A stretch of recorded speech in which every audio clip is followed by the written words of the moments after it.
പതിവ് പോലെ നയന ജോലിയൊക്കെ തീർത്ത് ഓഫീസിൽ നിന്നും വീട്ടിലെത്തിയിരിക്കുകയാണ്. പക്ഷേ എന്നത്തെയും പോലെയല്ല, നയനയ്ക്ക് ഇന്ന് വളരെയധികം തലവേദനയുണ്ട്. ഓഫീസിൽ പിടിപ്പത് ജോലി ഉള്ളതുകൊണ്ട് തന്നെ ഇന്ന് കുറച്ചധികം ക്ഷീണമുണ്ട്. അങ്ങനെ നേരെ ചെന്നിരുന്നത് സോഫയിലായിരുന്നു. കുറച്ച് സമയം വിശ്രമിക്കാമെന്ന് കരുതിയിട്ടായിരുന്നു നയന അവിടെ ഇരുന്നത്. പക്ഷെ ആ തക്കം നയന വന്നത് കണ്ടിട്ട് അനാമിക നയനയുടെ അടുത്തേക്ക് വന്നിട്ട് ഓരോന്ന് പറഞ്ഞ് ചൊറിയാൻ നിൽക്കുകയാണ്. ഓഫീസിൽ നല്ല തിരക്കുള്ളതിനാലും പിടിപ്പത് ജോലി ഉള്ളതിനാലും ഇന്ന് കുറച്ച് സ്ട്രെസ് കൂടുതലുണ്ടായിരുന്നു നയനയ്ക്ക്. അതുകൊണ്ട് തന്നെ അനാമികയുടെ ആ ഒരു ചൊറിച്ചിൽ കേട്ടു നിൽക്കാൻ അത്ര ഇഷ്ടപ്പെട്ടിട്ടില്ല. അതുകൊണ്ട് തന്നെ അനാമികയ്ക്ക് നേരെ നല്ലോണം ചൂടാകുന്നുണ്ട്. കൈ നീട്ടി സംസാരിക്കുകയാണ് നയന. അതിഷ്ടപ്പെടാതെ നയന, നീ എൻ്റെ നേരെ കൈ ചൂണ്ടാനായടി, നീ എന്താ അഹങ്കാരം കാണിച്ചു തുടങ്ങിയോ? നീ വലിയ ഓഫീസിൽ പോകുന്നുണ്ടെന്ന് കരുതിയിട്ട് എൻ്റെ നേരെ വിരൽ ചൂണ്ടി സംസാരിക്കാമെന്നായോ എന്നൊക്കെ പറഞ്ഞിട്ട് തൊട്ടടുത്തുള്ള ആ ഒരു കപ്പിൽ ചായ ഇരിക്കുന്നുണ്ടായിരുന്നു. അതെടുത്തിട്ട് നയനയുടെ മേലേക്ക് ഒഴിക്കുകയാണ്. ഇത് കണ്ടുകൊണ്ടാണ് ജാനകി അവിടേക്ക് വരുന്നത്. അനാമിക ചെയ്തത് തീർത്തും തെറ്റാണ് എന്ന് മനസ്സിലാക്കിയ ജാനകി അനാമികയോട് ചൂടാകുന്നുണ്ട്. എന്നിട്ട്, നീ എന്ത് പണിയാണ് ചെയ്തത്? നിനക്ക് ദേഷ്യമുണ്ടെന്നത് ഓക്കെ, പക്ഷെ ഇത്തരത്തിലുള്ള കാര്യങ്ങളാണോ ചെയ്യേണ്ടത്? ശത്രുക്കളോട് പോലും ഇങ്ങനെ പെരുമാറരുത് എന്നുള്ളത് നിനക്കറിയില്ലേ എന്നൊക്കെ പറഞ്ഞിട്ട് അനാമികയോട് ജാനകി ചൂടാവുകയാണ്. എന്നിട്ട് നയനയോട് മാപ്പ് പറയാൻ വേണ്ടിയിട്ട് ജാനകി പറയുന്നുണ്ടെങ്കിലും അനാമിക അത് കേൾക്കാൻ തയ്യാറായില്ല. അവൾ എന്നോട് വളരെ മോശമായിട്ടാണ് പെരുമാറിയത്. അവൾ എന്നോട് എൻ്റെ നേരെ വിരൽ ചൂടി സംസാരിച്ചു. അതുകൊണ്ടാണ് ഞാൻ ഇങ്ങനെയൊക്കെ ചെയ്തത്. അല്ലാതെ ഞാൻ ഇങ്ങനെ പെരുമാറില്ല എന്നുള്ളത് അമ്മയ്ക്കറിയില്ലേ എന്നൊക്കെ പറയുന്നുണ്ട്. പക്ഷെ എന്ത് പറഞ്ഞിട്ടും കാര്യമില്ല, നീ അവളോട് മാപ്പ് പറയണം. ഒന്നുമില്ലെങ്കിൽ നിന്റെ വയസ്സിന് മൂത്ത ആളല്ലേ, ബഹുമാനിക്കണ്ടേ എന്നുള്ള രീതിയിലൊക്കെ പറയുന്നുണ്ട്. പക്ഷെ അനാമിക അത് കേൾക്കാൻ തയ്യാറായില്ല. ഞാൻ മാപ്പ് പറയില്ല എന്നൊക്കെ പറഞ്ഞ് ശാഠ്യം പിടിച്ച് നിൽക്കുകയാണ്. അപ്പോൾ ജാനകി പറയുന്നുണ്ട്, നീ ഇപ്പോൾ അവളോട് മാപ്പ് പറഞ്ഞെന്ന് കരുതിയിട്ട് നിനക്ക് ഒന്നും വരാൻ പോകുന്നില്ല, നീ ചെറുതാവുന്നില്ല, നീ നല്ല കാര്യമല്ലേ ചെയ്യാൻ പോകുന്നത് എന്നൊക്കെ പറഞ്ഞു കൊടുത്തിട്ടും അനാമിക അത് മനസ്സിലാക്കുന്നില്ല.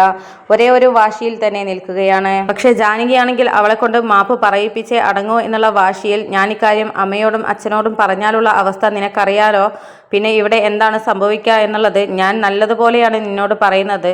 അവരുടെ കയ്യിലെത്തിയാൽ കാര്യങ്ങൾ കൈവിട്ടു പോകും, പിന്നെ നിനക്ക് ഇവിടെ ഒരു സ്ഥാനം ഉണ്ടാവില്ല എന്നൊക്കെ പറഞ്ഞ് ജാനകി ചൂടാകുന്നുണ്ട്. ഒടുവിൽ ജാനകിയുടെ ആ ഒരു സംസാരമൊക്കെ കേട്ടിട്ട് നയനയോട് മനസ്സില്ലാ മനസ്സോടെ മാപ്പ് പറഞ്ഞ് അനാമിക അവിടെ നിന്നും പോവുകയാണ്. ആ സമയത്ത് നയനയോട് ജാനകി പറയുന്നുണ്ട്, മോളെ, എൻ്റെ മരുമകൾ ചെയ്തത് തെറ്റാണ്. അത് ഞാൻ നിന്നോട് ക്ഷമ ചോദിക്കുന്നു. അവളെ ഇനി നിന്നെ ഉപദ്രവിക്കാതിരിക്കാൻ വേണ്ടി ഞാൻ നോക്കിക്കോളാം. അവൾക്ക് അതൊന്നും അറിയില്ലല്ലോ മോളെ, നീ ക്ഷമിച്ചു കൊടുക്ക് എന്നൊക്കെ പറയുന്ന സമയത്ത് നയന ആകെ അമ്പരന്ന് നിൽക്കുകയാണ്. കാരണം ഇത്രയും ദിവസം എന്നെ ഉപദ്രവിച്ചിരുന്ന, എന്നോട് മോശമായി പെരുമാറി നിന്ന ജാനകി അമ്മയ്ക്ക് ഇത് എന്ത് പറ്റി എന്നുള്ള ആലോചനയിൽ നിൽക്കുകയാണ് നയന. ഇനി അമ്മയെങ്ങാനും എല്ലാ സത്യങ്ങളും ഇവരോട് പറഞ്ഞിട്ടുണ്ടാവും എന്നുള്ള ഒരു സംശയത്തിലാണ് നിൽക്കുന്നത്. അങ്ങനെ പിന്നീട് ആദർശ് തന്റെ ഓഫീസിലെ ജോലിയൊക്കെ തീർത്തിട്ട് വീട്ടിലേക്ക് എത്തിയിരിക്കുകയാണ്. നേരെ മുറിയിലോട്ടാണ് കയറി പോകുന്നത്. ആ സമയത്ത് നയന ഓരോന്ന് ആലോചിച്ച് അവിടെ നിൽക്കുന്നുണ്ടായിരുന്നു. അങ്ങനെ നയനയുടെ മുഖഭാവം വല്ലാണ്ട് നിൽക്കുന്നത് കണ്ടപ്പോൾ, എന്ത് പറ്റി? ഇന്ന് വല്ലാത്തൊരു ആലോചനയിലാണല്ലോ.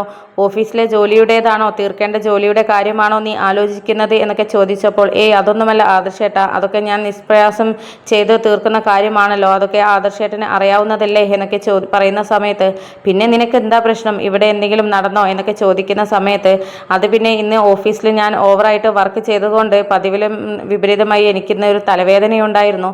ആ ഒരു ക്ഷീണം കൊണ്ട് ഞാൻ ഡൈനിങ് ഹാളിൽ ഇരിക്കുന്ന സമയത്താണ് അനാമിക എൻ്റെ അടുത്ത് വന്നിട്ട് വളരെ മോശമായി പെരുമാറിയത്. എന്നിട്ട് എൻ്റെ മേലേക്ക് ചൂട് ചായയൊക്കെ ഒഴിച്ചു എന്നൊക്കെ പറയുന്ന സമയത്ത്, ആഹാ, ആ അഹങ്കാരി അങ്ങനെയൊക്കെ ചെയ്തോ? എന്നിട്ട് നീ കയ്യും കെട്ടി നോക്കി നിൽക്കുകയായിരുന്നോ? കണക്കിന് കൊടുത്തൂടായിരുന്നോ എന്നൊക്കെ ചോദിക്കുന്ന സമയത്ത്, ഞാൻ അവൾക്ക് കണക്കിന് കൊടുത്തു. ഞാൻ അവളോട് ചൂടായി സംസാരിച്ചു. പക്ഷെ ഞാൻ വിരൽ ചൂണ്ടി സംസാരിച്ചത് കൊണ്ടാണ് അവൾ എൻ്റെ മേലേക്ക് ചായ ഒഴിച്ചത് എന്നാണ് ഇപ്പോൾ ജാനകി അമ്മയോടും ഒക്കെ പറഞ്ഞത് എന്നൊക്കെ പറയുകയാണ്. അപ്പോൾ അവളുടെ അഹങ്കാരം കൊണ്ടല്ലേ? എന്നിട്ട് നിന്നെ വല്യമ്മ എന്തെങ്കിലും വഴക്ക് പറഞ്ഞോ എന്നൊക്കെ ചോദിക്കുകയാണ്. അപ്പോൾ അതൊന്നുമല്ല എന്നെ അത്ഭുതപ്പെടുത്തിയത്.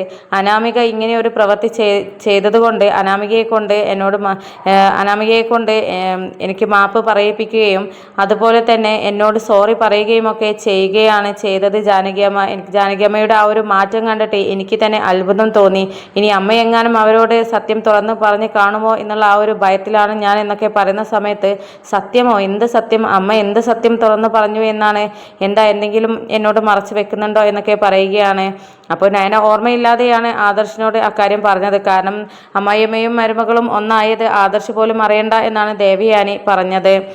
അങ്ങനെ പിന്നീട് ഒന്നുമില്ല ആദർശേട്ടാ, ഞാൻ കരൾ തന്ന കാര്യത്തിൻ്റെത് അമ്മയോടേതായിട്ടൊന്ന് ഓർമ്മയില്ലാതെ പറഞ്ഞു പോയതാണ്, ഇനി അതെങ്ങാനും അറിഞ്ഞിട്ടുണ്ടാകുമോ എന്നുള്ള ചിന്തയിൽ പറഞ്ഞതാണ് എന്നൊക്കെ പറയുകയാണ് നയന. അപ്പോൾ എന്തോ ഒരു മാറ്റം സംഭവിച്ചിട്ടുണ്ട്, ഇനി അമ്മയെപ്പോലെ തന്നെ ഇവർക്കും എന്തെങ്കിലുമൊക്കെ അറിഞ്ഞിട്ടുണ്ടാകുമോ എന്നൊക്കെ ആ ഒരു ചിന്തയിലാണ് ആദർശ്. അങ്ങനെ പിന്നീട് ജാനകി ഡൈനിങ് ഹാളിൽ ഇരിക്കുന്ന സമയത്താണ് ദേവയാനി അവിടേക്ക് വരുന്നത്. പക്ഷെ ദേവയാനിയെ കണ്ട ഉടനെ തന്നെ ജാനകി അവിടെ നിന്ന് പോവുകയാണ്. തന്നെ കണ്ടിട്ടാണ് ജാനകി പോകുന്നത് എന്ന് മനസ്സിലാക്കിയ ദേവയാനി ജാനകിയോട്, എന്താ ജാനകി, ഞാൻ വരുന്നത് കണ്ടിട്ടാണോ നീ പോകുന്നത് എന്നൊക്കെ ചോദിക്കുകയാണ്. അപ്പോൾ അത് പിന്നെ ഏട്ടത്തിക്ക് എന്നോട് ഇപ്പോൾ ഒന്ന് സംസാരിക്കാനും പറയാനും ഒന്നും താല്പര്യമില്ലല്ലോ, എന്നിൽ നിന്നും ഒരുപാട് കാര്യങ്ങൾ ഏട്ടത്തി മറച്ചു വെക്കുന്നുണ്ടല്ലോ എന്നൊക്കെ ചോദിക്കുന്നുണ്ട്. ആ സമയത്ത് ജാനകി, നീ എന്താണ് ഉദ്ദേശിച്ചത് എന്ന് മനസ്സിലായില്ല, നീ എന്തൊക്കെയായി പറയുന്നത് എന്നൊക്കെ ചോദിക്കുകയാണ് ദേവയാനി. അപ്പോൾ ഏട്ടത്തി എന്നിൽ നിന്നും ഇനി ഒന്നും മറച്ചു വെക്കേണ്ട കാര്യമില്ല, എല്ലാ സത്യങ്ങളും ഞാൻ അറിഞ്ഞു കഴിഞ്ഞു. ഏട്ടത്തി ഇത്രയും കാലം എന്നോടും ഒന്നും പറയാതെ കൊണ്ട് നടക്കുകയായിരുന്നല്ലോ, പണ്ടൊന്നും ഇങ്ങനെയല്ലായിരുന്നല്ലോ, ഏട്ടത്തി എല്ലാ കാര്യവും എന്നോട് തുറന്ന് പറഞ്ഞിരുന്നല്ലോ എന്നൊക്കെ പറയുകയാണ് ജാനകി.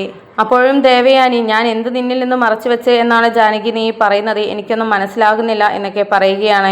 അപ്പോൾ ഏട്ടത്തി ഇനി ഒന്നും പിന്നണ്ട, ഏട്ടത്തി ഫോണിൽ സംസാരിക്കുന്നത് മുഴുവൻ ഞാൻ കേട്ടു.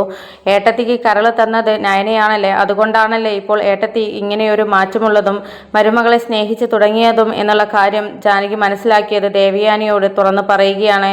അങ്ങനെ ജാനകിയും ഈ കാര്യം അറിഞ്ഞല്ലോ എന്നുള്ള ആ ഒരു ഞെട്ടലിൽ നിൽക്കുകയാണ് ദേവയാനി. അപ്പോൾ അത് പിന്നെ ജാനകി, ഞാൻ ആരോടും പറയാത്തതാണ്, എൻ്റെ മരുമകളെ എനിക്ക് വേണ്ടിയിട്ട് ഏറ്റവും വലിയ ത്യാഗമാണ് ചെയ്തിരിക്കുന്നത്, സ്വന്തം ജീവൻ്റെ ഒരു പകുതി തന്നെ എനിക്ക് പകുത്ത് നൽകിയിരിക്കുകയാണ്, അങ്ങനെയുള്ള മരുമകളെ പിന്നെ ഞാൻ സ്നേഹിക്കുകയല്ലാതെ വെറുക്കുവാൻ എനിക്ക് പറ്റുമോ എന്നൊക്കെ പറയുകയാണ്. അപ്പോൾ അത് ഏട്ടത്തി അറിഞ്ഞത് പിന്നെ എന്തിനാണ് എന്നിൽ നിന്നും മറ്റുള്ളവരിൽ നിന്നും മറച്ചു വെച്ചത്, അത് എല്ലാവരോടും തുറന്ന് പറയുകയല്ലേ വേണ്ടത് എന്നൊക്കെ പറയുകയാണ്. അത് പിന്നെ അറിയുന്ന ആളുകളൊന്നും എന്നോട് പറഞ്ഞില്ലല്ലോ, ഞാനായിട്ട് കണ്ടെത്തിയ കാര്യമല്ല, അത് പിന്നെ ആരോടും പറയണ്ട, ആരും അറിയണ്ട എന്ന് തോന്നി എന്നൊക്കെ പറയുകയാണ് ദേവയാനി. അപ്പോൾ എന്തായാലും ഏട്ടത്തി, നയനയെ ഞാനും ഒരുപാട് കുറ്റപ്പെടുത്തിയിട്ടുണ്ട്, ഒരുപാട് ഉപദ്രവിച്ചിട്ടുണ്ട്, പക്ഷേ ഇത്രയും നല്ല ഒരു മരുമകളെയാണല്ലോ ഞാൻ ഉപദ്രവിച്ചത് എന്നുള്ള ആ ഒരു കുറ്റബോധം എനിക്കുണ്ട് ഏട്ടത്തി എന്ന് പറയുകയാണ്, തുറന്ന് പറയുകയാണ് ജാനകി. അപ്പോൾ അതേ ജാനകി, നമ്മൾ മരുമക്കളെ തിരിച്ചറിയാൻ ഒരുപാട് വൈകിപ്പോയി.